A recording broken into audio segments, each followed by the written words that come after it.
tell us a little bit about the World Cup, why it's so fascinating and everyone loves it. Well, it's one of the longest running championships in the world. It started out in the early 1930s. Every 4 years, every country in the world gets into a program to try and get to the final. Up till 4 years ago, only the top 32 teams managed to do that. This year, the top 48 teams. So for the first time in the history of world sports, 48 of the top teams around the world will compete for a 6-week period to see who is the #1 team in the world, and they carry that with them and that honour for 4 years. It is a massive achievement. You have experience with the World Cup. Tell us a little bit about your background and what it was like to see it firsthand. Yeah, I was very fortunate. 1988, back in the good day, I was a founding member with World Cup and was invited to attend the actual ceremony in 1988 with the World Cup group.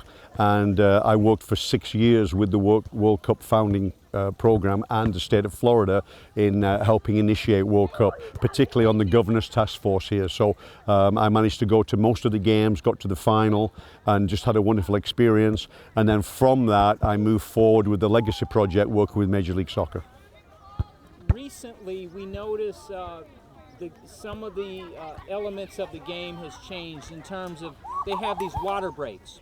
And these water breaks are good for hydration, but from a coaching perspective, does this stop the progression or the flow of, if the team is on a good groove and they're getting headers and their corner kicks and they're playing really well, and now all of a sudden you have this stoppage in play? So the easy answer is the traditionalists who do not play in high temperatures will tell you they do not want stoppages. However, in 1994, the weather was so bad and there were so many potential injuries, FIFA had to institute a water policy. And in '94, they just threw bags of water onto the fields. This time, they have said that quite simply with the temperatures that we've got to have a standardized program, so they've agreed to have these 3-minute mandated water breaks. I'm for it. We do this in the country. We do it during high school sports, so I'm certainly supportive of it. Is soccer in a good place here in Tallahassee?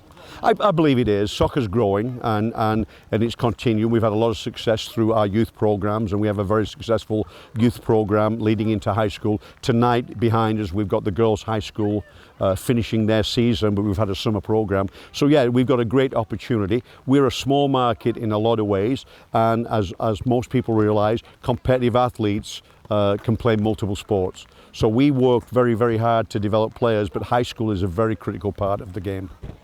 Why is this ball here so fascinating for humans from across the world to get together for the so-called World Cup? Why does this sport unite everybody? Well, because at the end of the day, competition is what it's all about.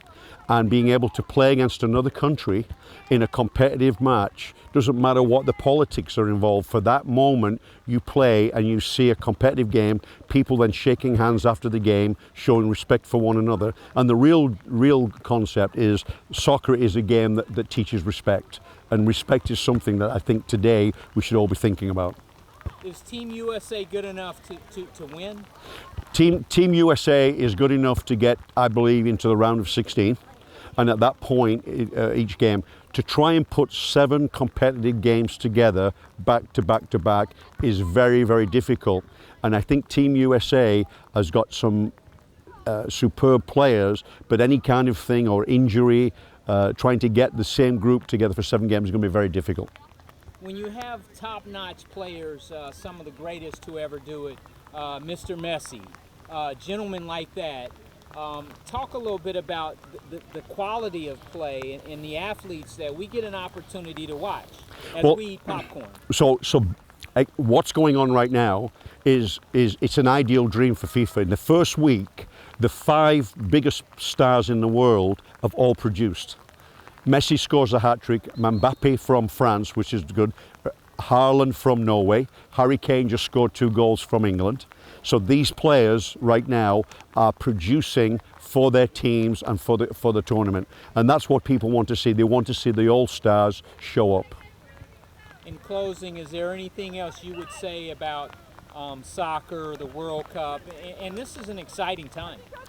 Soccer brings people together, and we need that more than anything today, is to be able to, through this game, to bring multiple people together. It should not be dividing people, it should be bringing people together, and I think that's going to be the legacy. Already the fans coming from overseas have got to see the United States in a completely different way in which they read it, and if you look at the storylines right now, they're talking about how wonderful it's been to be in the United States.